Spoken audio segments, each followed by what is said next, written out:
Good morning, good afternoon, good evening, wherever you're joining us from. My name is Abhijit Baduri. I work in the field of talent management, and I'm always intrigued by one fundamental question. Why is it that when we have startups, the founder focuses a lot on product market fit? They worry about raising finances, they'll worry about a number of different things.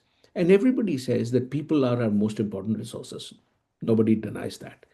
Yet, when it comes to the crunch, startups are always found wanting and investing in human resources, talent management. And the result is sometimes you have people who will say, I am the best human resources person for this company, therefore we have no HR person. The founder will often say, well, this is the culture. We are looking for 10x people. We are looking for rock stars. We are looking for ninjas. And there are actual people who will advertise a job with those kind of phrases. Is that a good thing to do? I don't know. Sometimes I have a different point of view about this, but most recently, those of you who've been reading the newsletter will discover that I came across a book that I really, really liked. And I said, this is a book which is called People Powered Startups.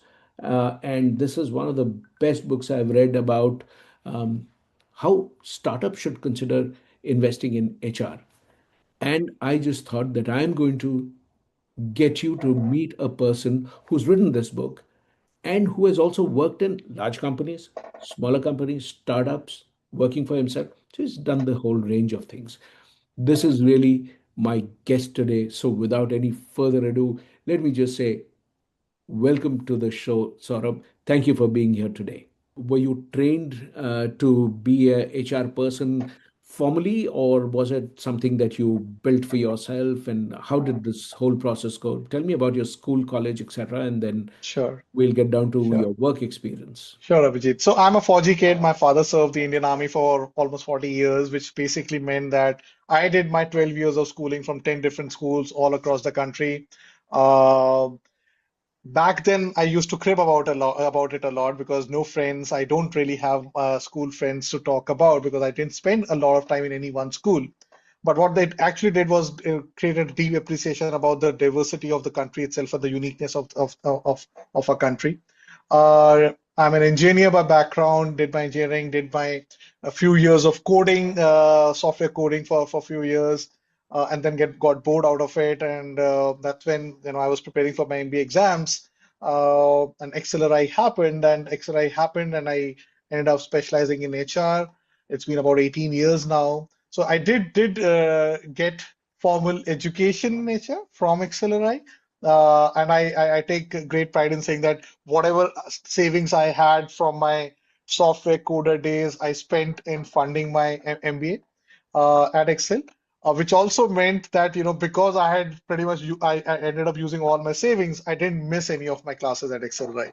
So yeah, I mean, I made full use of those 2 years, attended every single class, and then yeah, it's been 18 years of being an HR professional since then. Fantastic. So you funded your own education, and therefore your motivation was very high. Um, Very high.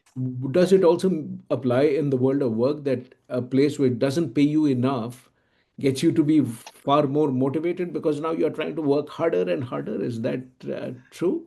So here is the thing, Abhijit. My the value system, and I think it's come from dad, is that once you pick up something to do, right? And in my case, HR as a professional or a job or a role, right? I go all in, right? And I put everything into it, simply because my fundamental or my most basic principle in life is that we all are blessed with finite breath in our lives. How many we don't know, right? And because you have only finite breath, it just makes so much more sense to make full use of those, right? So if I've decided to give 1, 2, 3, 4 years of my breath or my time to a particular organization, to a particular role, I'm gonna go all in, make full use of it, or make best out of it. And the belief is that once you do that, success, now with whatever terminology or whichever way you want to define that success, promotions, titles, compensation will follow. I followed that mantra for 18, 19 years now. I have never, I've switched jobs 4 times and now I run my own practice. every single point of time when I've switched jobs, I've never negotiated on my compensation or offers because my fundamental was that, the principle was that if I like the job, if I like the role, if I like the company I want to work with, I'll put in everything I have. I'm going to go all in. Compensation, rewards, recognition will follow. And it has happened like that. When you left the campus, did you have a point of view that whether you wanted to work in a startup or whether you wanted to work in a large company, mid-sized company, this particular sector, technology, not agriculture? Did you have choices and how did you go about making those choices? Or was it, Ab- whoever came to the campus was how you got your choices? Absolutely. And I'm going to be absolutely honest and candid with you. So I didn't really have a view around large company versus small. I mean, back in 2007, startup was not really a word at that point of time, right? So I didn't really have a view whether I wanted to go to a particular sector or a particular kind or a size of organization. What I was very clear about, Abhijit, was that I didn't want to get into consulting.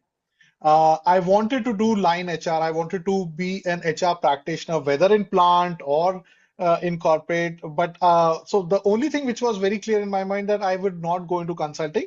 And the idea was very simple that, 2 years of education in classroom, how can I consult someone? How can I advise someone straight out of campus, right? I need to practice what I've learned in those 2 years at Excel, right? That was my viewpoint. So with that is how I sat for my campus placements. I had a couple of offers. And again, I'm going to be very candid. I picked up the one which was paying me more at that point of time because that was the only reason why I picked Aditya Birla Group over the other offer which I had, which was my first company and out of campus. And so the only going in my focus was line HR, be an HR practitioner, implement and do things which you have learned in the classroom, learn and then figure out where it takes you. So does your learning, let's assume that you are preparing yourself to be in a startup environment. Let's for a minute focus our conversation today on that kind of a framework. Uh, to do that, what is the right thing to do? So you start off from the campus working for a large company or mid-sized company, or it doesn't matter, give your best to the role and your learning will follow. Which way would you vote today? So I will again index on what I just said, Abhijit.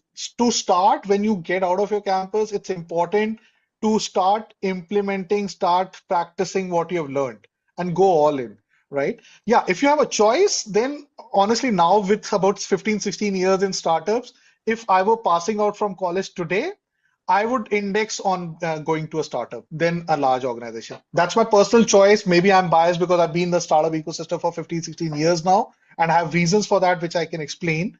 But even if that doesn't happen, I think what is important as a fresh graduate out of campus is pick a role, I mean, wherever you are, get into the thick of things, start implementing, start learning as on the job because that's the best learning.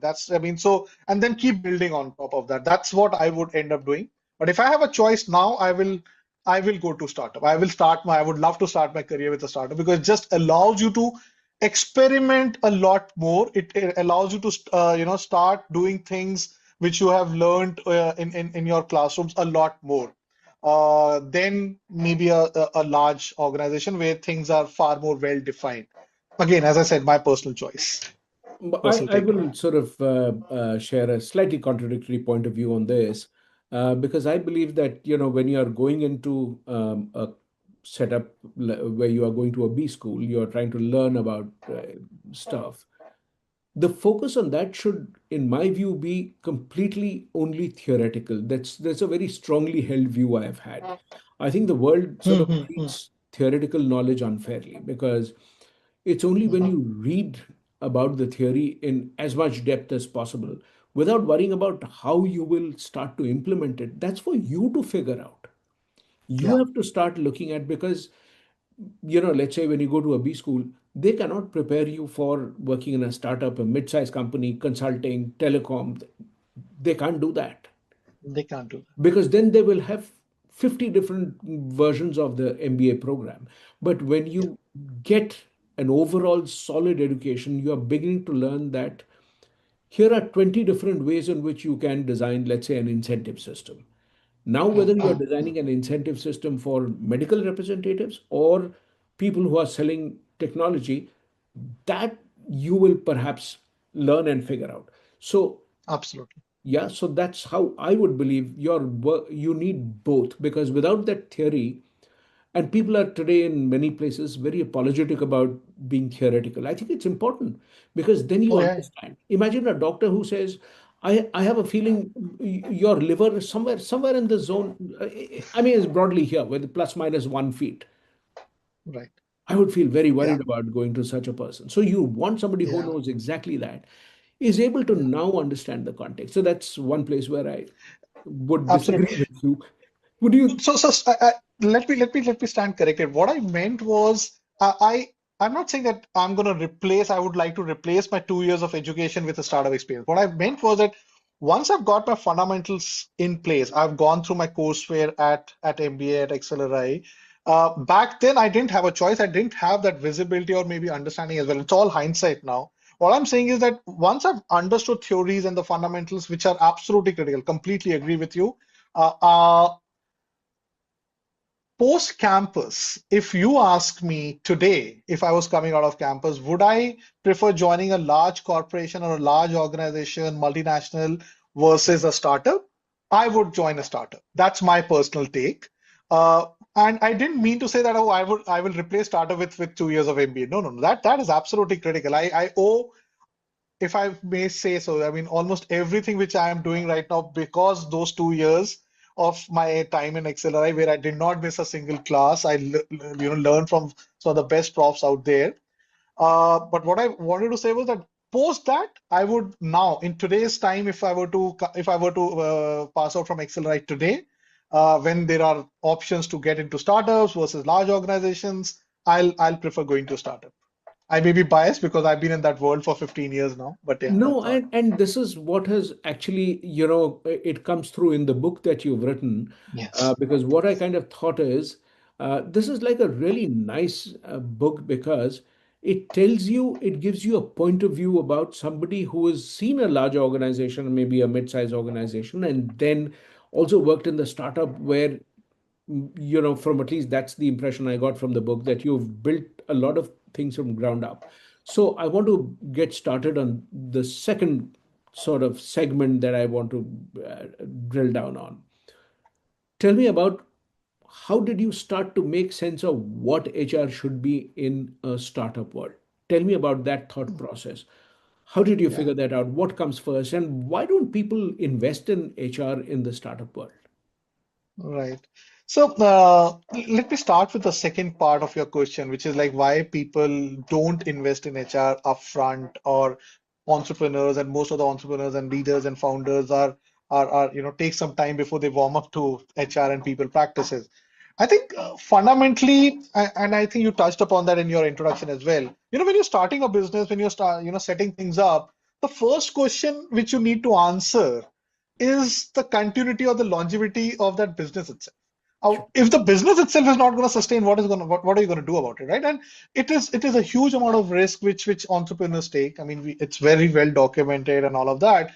But you're risking a lot out there, right? When you're saying that, okay, I'm going to go and build something out, and when that happens, obviously you're going to index a lot more on making sure that what you're building gets accepted, the product market fit, there's a certain revenue which starts coming in. If you're raising funds, that fund should come in because it gives you that continuity of building your business out. So I get that. That's really one of the reasons I have in my mind, having worked with so many entrepreneurs, that why people practices takes a backseat. Now, I don't fundamentally agree with that, right? And that's really where the crux of this book is all about, because I fundamentally believe that as individuals, we have a right to our own, journeys. You have your own journey, I have my own journey. There's no need for us to, work together or come together. The moment we decide to come together to be a part of a team or an organization, there is something which we want to achieve together. That's where we have come together. Otherwise, there is no reason for it. So that's what I tell entrepreneurs, that, as long as the vision of building an organization is your own vision and you're building it out, and there is no second person with you, you can decide whichever way you want to do and whatever you want to do. But the day you decide that, hey, you need to have a couple of more people, for product, for tech, for sales, whatever may be the case, right? Then you need to start thinking about how you're going to work with them, right? What are you going to be ways of working? What would be okay? What would not be okay? How would you build that alignment? How would you make sure that, those next two people who are coming to work alongside you to build that vision of yours, they're as excited as you are about it. And all this is people practices, right? How would you design your organization itself, right? Is it just question of getting 10 more people and then figuring things out? Never works like that. I last week wrote about the organization design and correlated to that, the soccer pitch where you can't just put 11 players and hope to win. There is a formation in which you need to play. So all those things, I mean, and we can go deeper into it, every single thing which you need to think about the moment you have the second person coming and working alongside you is people practices, it's HR practices, right? So if anybody tells me that, okay, we can do this later, is missing the point. A lot of people ask me, okay, what point should I think about HR? What point should I get an HR leader? The moment you think about getting the second person alongside you in your team, in your organization, you need to think about your people practices. You need to think about HR. That's where it comes from. So honestly, my journey in startups, Abhijit, started in 2010. As a 30-year-old, I left Aditya Birla Group and joined a small organization called Bero. It was about 90 people at that point of time, 3-year-old organization, into space of research and consulting in the space of procurement and supply chain. And honestly, that's where then a lot of these things started coming along, because as we started growing the organization, the design had to be put in place, incentives, performance systems, and I mean each of those things I've spoken about in the book in a very logical sequence is what I've attempted to put that in the book itself. Absolutely, I totally love that. And one of the ways to think about, the way my takeaway from that book was that, whether you decide to, have an HR person when you are 20 people or 50 people or 100 people, the important piece is that when you are trying to focus on building the product market fit, the raising the funds and all of that, an important question to think about is building the organization, because a lot of Yes. times you think about doing the work, but the work happens in the context of an organization, your worker and workplace. I mean, that's of course, I keep looking at the whole world continuously with that framework. Yeah.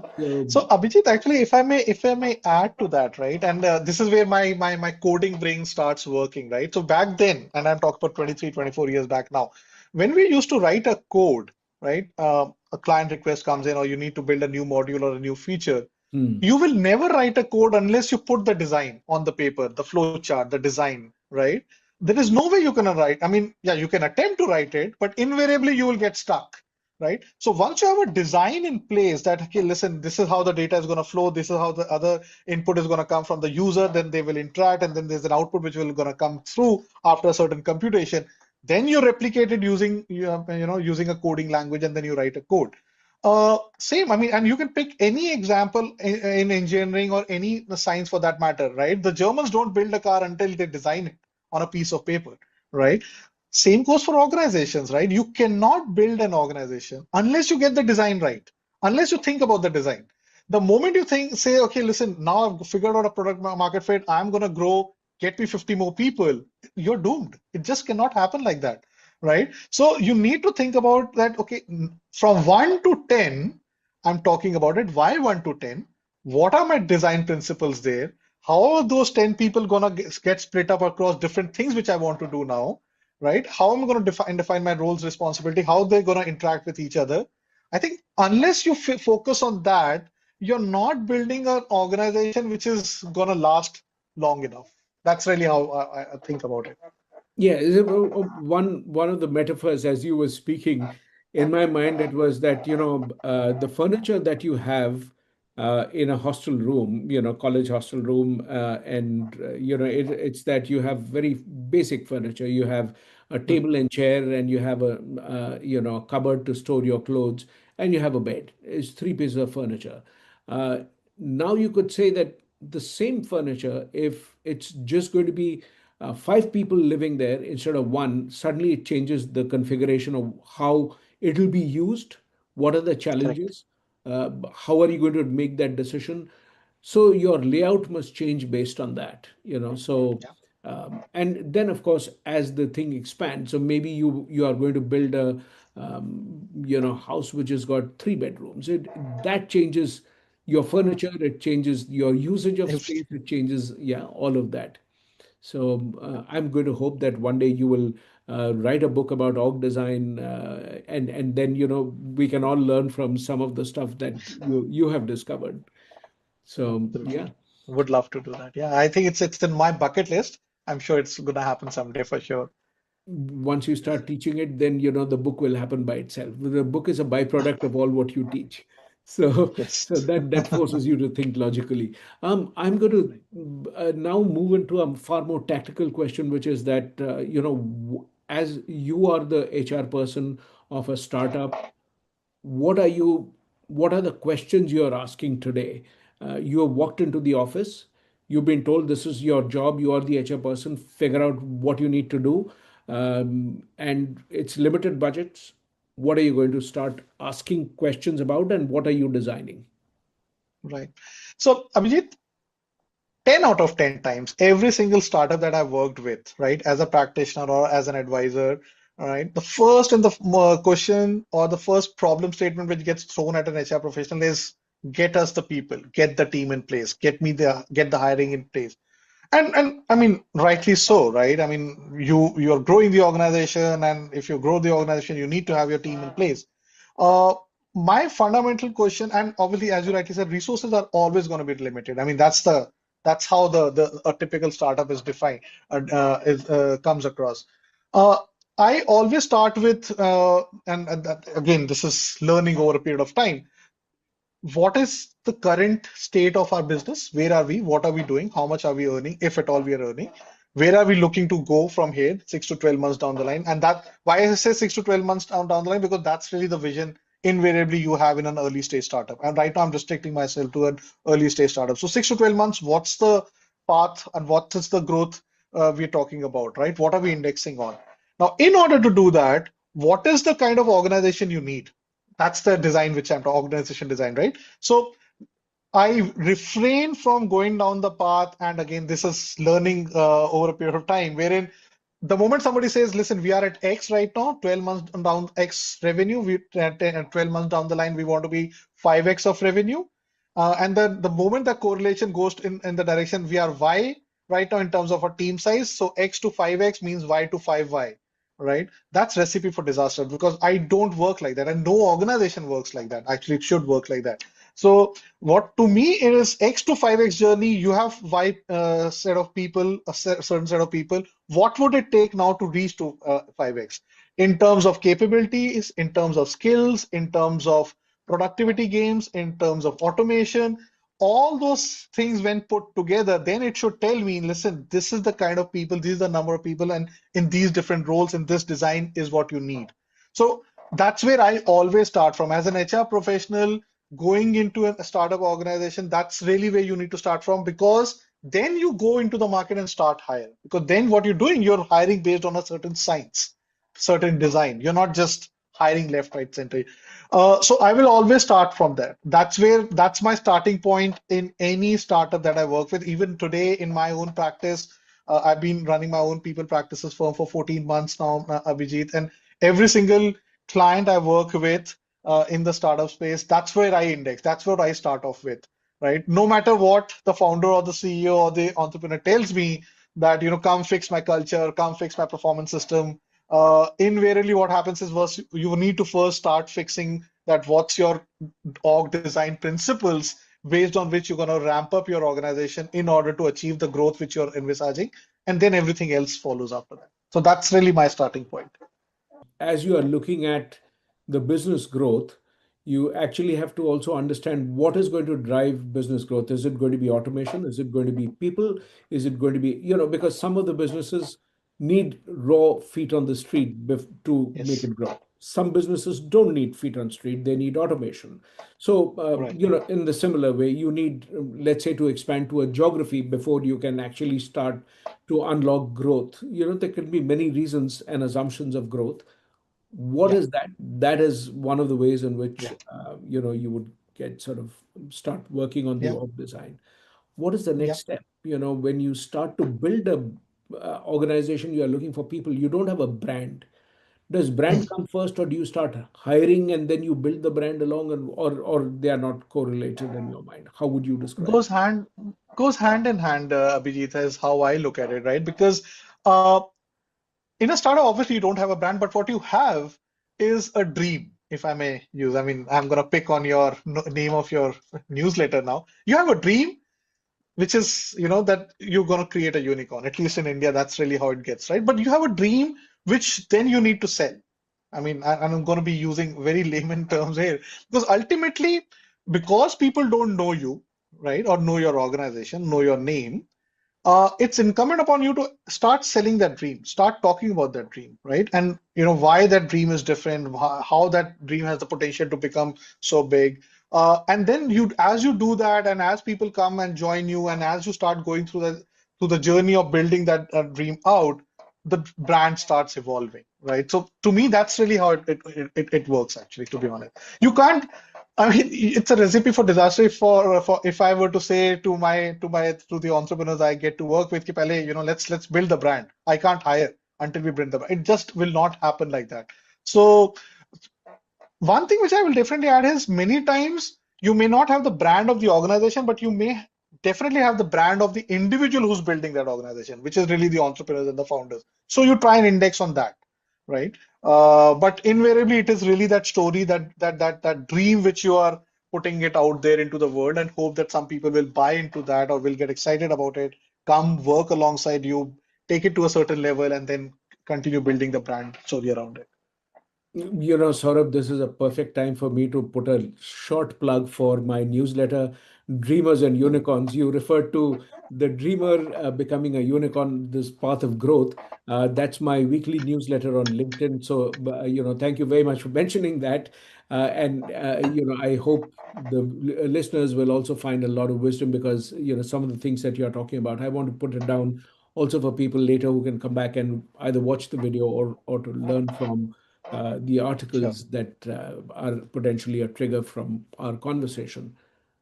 Right. You have also written about a bunch of disasters that can happen in startups, so you kind of look at multiple things that go wrong. Let's pick three big ones that you see happening again and again, and therefore the pattern. So it's not the one big, huge explosion, it's the small mini explosions that you see happening periodically, and these are very often warning signs. What Yeah. are the warning signs that you've seen happening in the world of startups? Yeah, one I've already talked about, Abhijit, which is, making the mistake of uh, doing a linear correlation between the growth of the organization and growth of your team.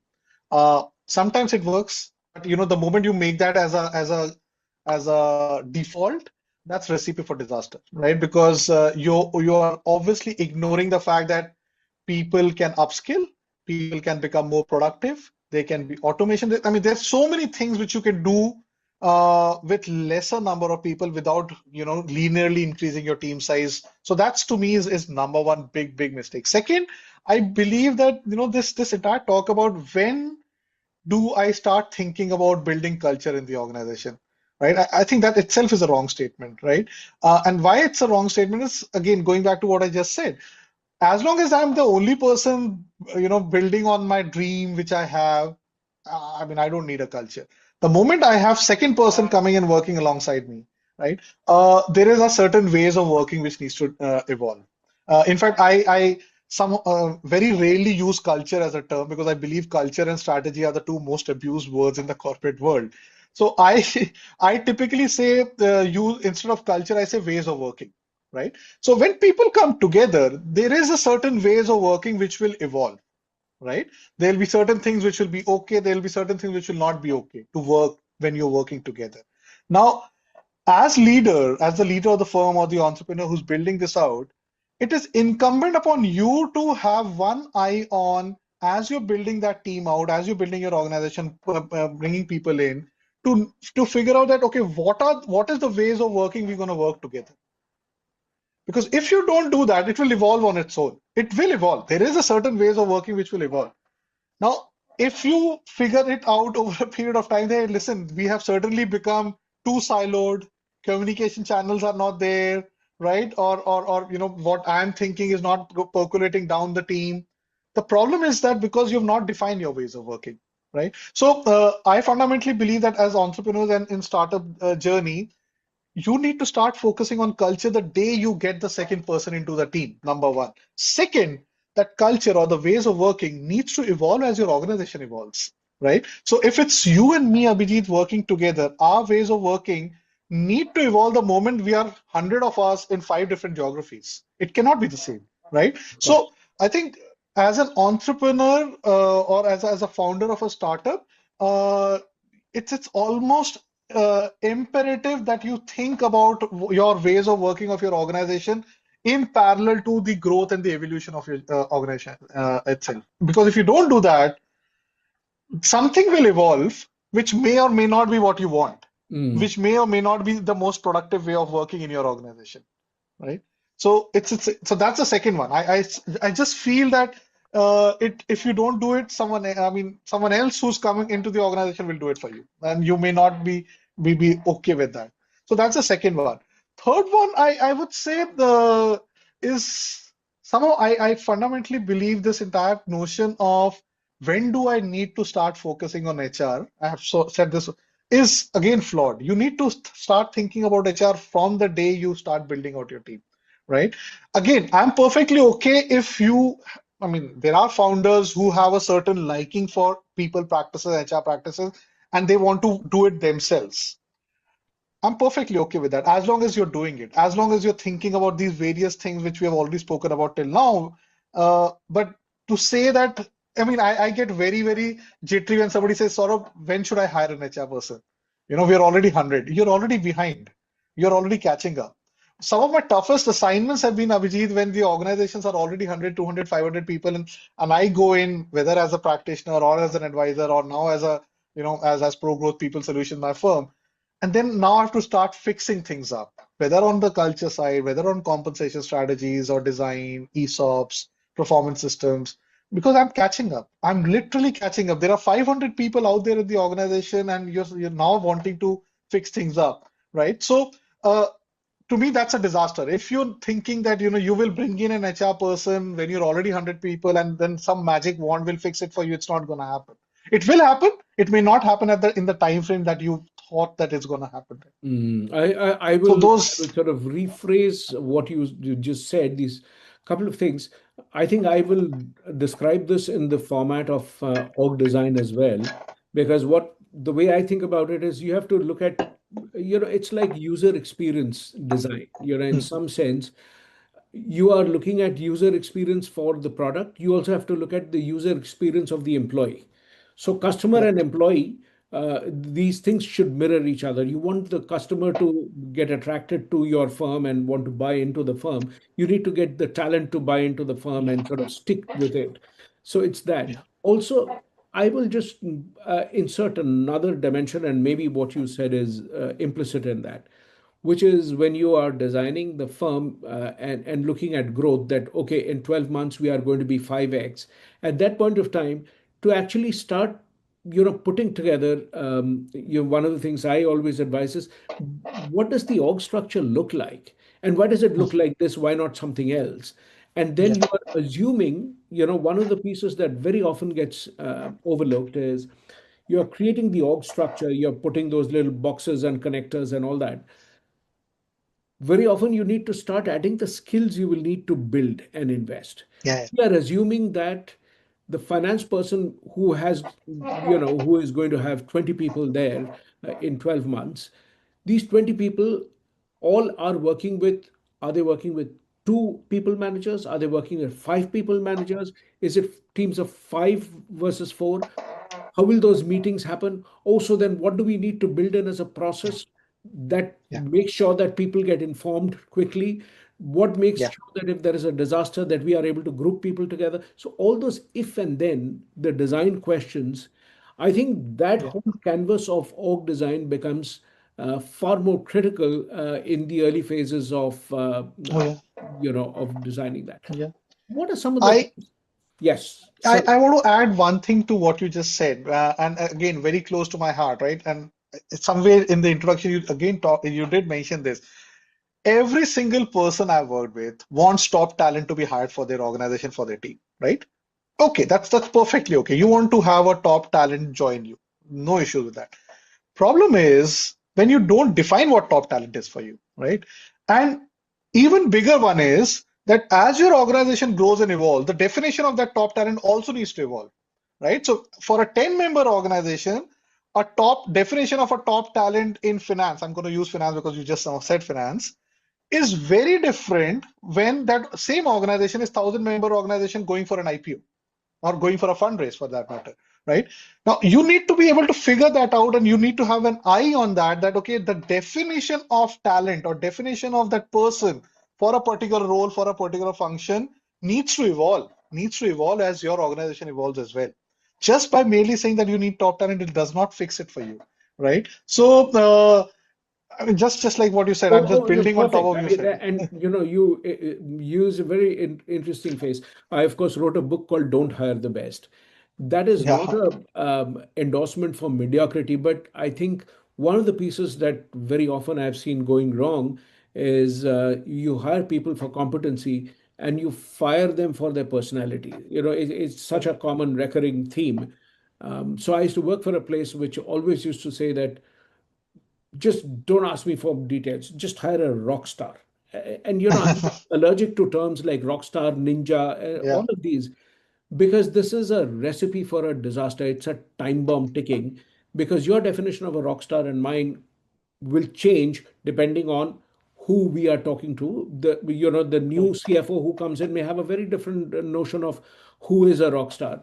Three, Yeah, you will have a very different view of that rock star in the time of a super high growth, during a slowdown, during a yeah, expansion, during a geographical shift, during a merger. yeah, It all changes. yeah. So I It think that's changes. um, I'm also going to sort of really talk about a lot of times in the very recent times, and one of these places which takes great pride in rockstar and ninja engineers.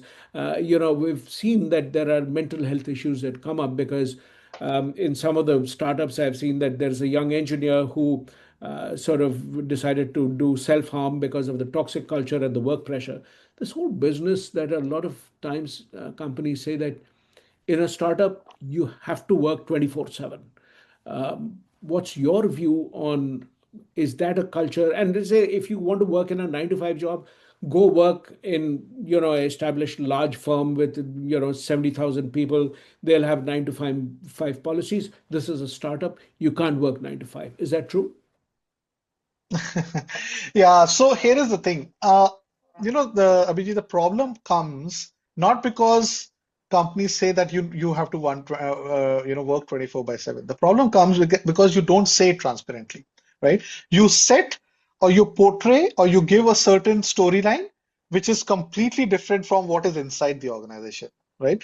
I fundamentally believe that trust and transparency are the two pillars which every organization needs to have. Everything else comes after that, right? So if you're not transparent about what you're building, how you're building, what your ways of working are, you know you are just leaving it to chance that you will get people motivated and Right. aligned with what you're trying to build, right? So Mm. I fundamentally believe that right or wrong, I'm going to comment a little later, right? If I'm building something and I'm very excited about it, I know that I will need to, put in a certain amount of rigor and work to be able to achieve what I'm trying to do, and I'm being very transparent about it, right? And based on that, if there are people whom I'm able to convince or who are, who are willing to come and work alongside me, I don't personally don't have an issue with that, right? But problem occurs is that when I'm not able to articulate or when I'm not transparent about it, or I'm just transparent to a certain degree of it and I don't play it out, then people come in and then expectation mismatch happens, and then certain people will fit into that ways of working or culture, some people will not, and then stress will come in, the toxicity will come in, and then you hear all these sad news which comes in. So I just feel that being transparent about what you're building and how you're building and what your ways of working is absolutely paramount. We don't do that enough, and that's where the problem occurs. Now, coming to the point itself, whether it is right or wrong, this entire debate around 70 hours work week and all of that. Abhijit, I have my personal take, and I'm at a certain stage now in my own personal and professional life. I don't fundamentally agree to that, right? I'm building my own people practice, and I was telling you before we started this podcast that I want to build it in a manner which does not impact my own personal journey of health and fitness or the time I want to spend with my family and the way I want to do it, right? So I'm building it in a certain manner, right? Which also means there's a certain amount of time which I'm giving to my own people practice. That's me, right? But I have seen the other side as well, which is uh, I have worked with entrepreneurs who are so passionate and so focused about what they're building that they don't mind putting in 70 hours a week or 90 hours a week. Now, to me, that's a personal choice, right? That's a personal choice where they're indexing on their career, their profession, or the organization that they're building. No issue. I honestly speaking, I think that's a personal choice. But as I said, as long as you're doing it all by yourself, it's fine. The moment you want to have more people working alongside you as you build it out and work alongside you in exactly the same manner as you're working, you need to be transparent about it. You need to be upfront about it. What you're building, what will it take to, build it out? What are you expecting from people who are going to come and work alongside you? And then you get people in. I think if you're able to do that, I still feel because our profession allows you to go and meet so many people and at the time of hiring and then as you manage talent, I still feel that there are a lot of people who are okay doing that because they are indexing heavily on their jobs and their career, which is perfectly okay. It's personal choice. But yeah, I mean the problem occurs when there's a mismatch between what you're saying and what exists inside, and you're not able to match that between the kind of people you're bringing in as well, right? So that's where the issue is. So, is it fair for a founder to expect that if I work 70 hours, 90 hours a week, I'm sort of working, nonstop. I expect my employees also to mirror exactly the same thing. You said that one, if it is stated upfront that as part of Yep. the process of working here, this is the norm in this company. If it does not work for you, if you think, no, I need to work 9 to 5, then this is not the place because you will always be unhappy, right? Exactly, exactly. And I think that's a very valid way of sort of building that expectation that this place works like this. If it is not what you do, and therefore, and I think which is why the interview needs to be on this kind of a conversation, that Oh this is yeah, the way of working here is we expect you to be available 24/7. We expect you to yeah, work 90 hours a week. We expect you to do. yeah, Nobody's saying this is the only place on the planet where you can work. yeah, And yeah, you yeah, are also not absolutely, the only person who I can work with, because you might say, hey, absolutely. listen, I only like to work from, whatever, 7 to 3. But if everybody else comes into the office only at 12 noon, then, 5 hours of my day are wasted because, so Yeah, then the more yeah, transparently you are able to describe your way of working and the yeah, organization's way of working, it leads to a happy employee. absolutely, Is that the reason absolutely. why Gallup poll found that only 21% people are really highly engaged, 79% people are disengaged? Is that the reason? Yeah, biggest reasons. In fact, I'm going to build on what you just said, and I say this a lot, and I've written about it in my book as well. If you mirror or if you imagine organization being a funnel, any organization being a funnel, right? You need to solve for or you need to focus and index heavily on top of the funnel, which is the entry point into the funnel, which is really the hiring and your hiring practices, right? In my experience, right, in your endeavor to grow and grow very fast and to get people into that funnel, uh, you want to hire people, but then you're not indexing on, what is that top of the funnel and how you're defining and how you're making sure that you're bringing people into the funnel who will thrive in that funnel, thrive in that environment, right? Which is what you were saying as well. And I work a lot on that part, fixing that part, which is, how are you making sure that you are able to zero down on the right set of people for your organization, for your funnel? Right? And it starts with making sure that you define what that funnel is, which is really the transparency part of it. Second is really defining those interventions and processes and evaluation mechanisms to both on the skill and the attitude and the behavior part of it to make sure with a certain degree of high degree of probability that you're getting the right set of people into. Problem is that we're not spending enough time doing that, Mm. right? In our endeavor to move very fast, run very fast, build these organizations extremely fast, right? We're not spending enough time to make sure that our top of the funnel is so strong that once people come inside the funnel, once people come inside the organization, right? We are absolutely sure that they're going to thrive. Problem is if you don't fix the top of the funnel, people come inside the funnel, and then you're struggling. Okay, engagement, experience, attrition, because you've not fixed the top of the funnel. That's really Perfect. the point. I'm going to ask you one of those rapid fire questions, so I'm going to ask you three or four rapid fire questions where really 1 to 2 lines are just a point of view. And this is really, since I have you here, you're the author of this fantastic book, as I've said that, People Powered Startups, one of the nicest books I've read on how HR should be done in startups. So then Thank you. I'm going to ask you about that. Should organizations which are startups invest in learning and development? If so, how? If not, why not? 100% yes. How? I think it depends on the stage you are in. Early on, when you don't have enough resources with you, it practically would be experiential on the job learning, right? As you grow, you want to make sure that you're not making that mistake of linearly increasing your team size. You need to then start doubling down on upskilling and making people more productive through upskilling and learning and development initiatives. So I always say that as you're growing and evolving, you need to double down on upskilling and learning and development of your people so that you're not linearly increasing your team size, right? So yeah, a short answer to your question, 100%. The mode of learning and development will change as you traverse through the journey of your startup evolution. When your second question is about compensation and benefits, at what stage should the startup invest in creating a long-term wealth building process, because many organizations don't last long enough to give that payback to the employee.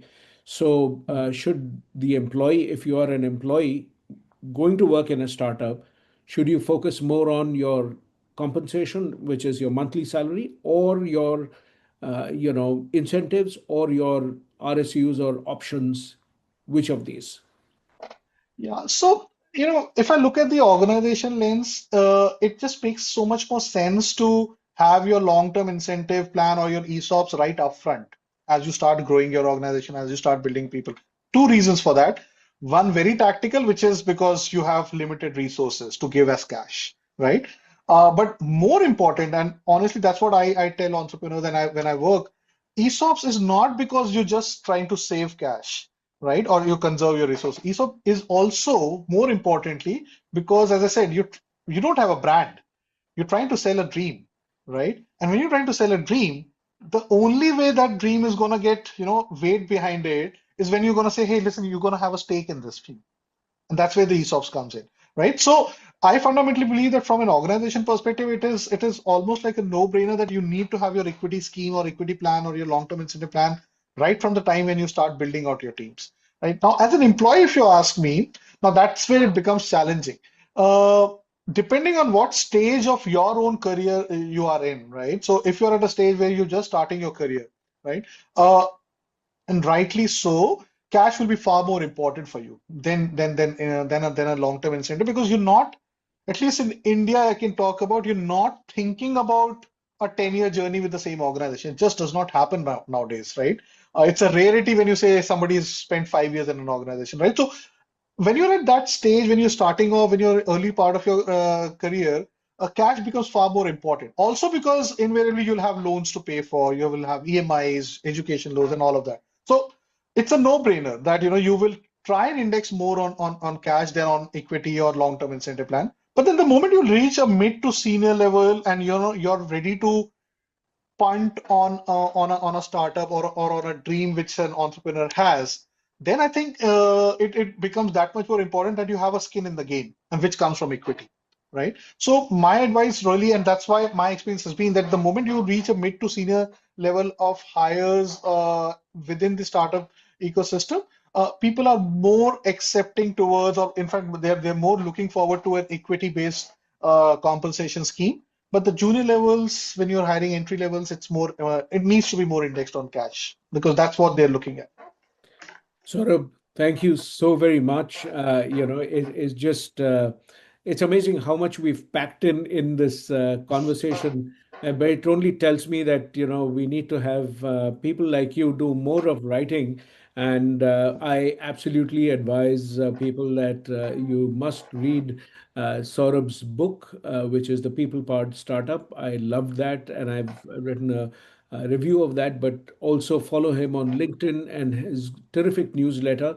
I'm hoping that if you have any other questions, I'm going to tempt Saurabh that, well, we have had more questions coming in, and the only way that can be resolved is to have you back on the show for another discussion on technology and talent.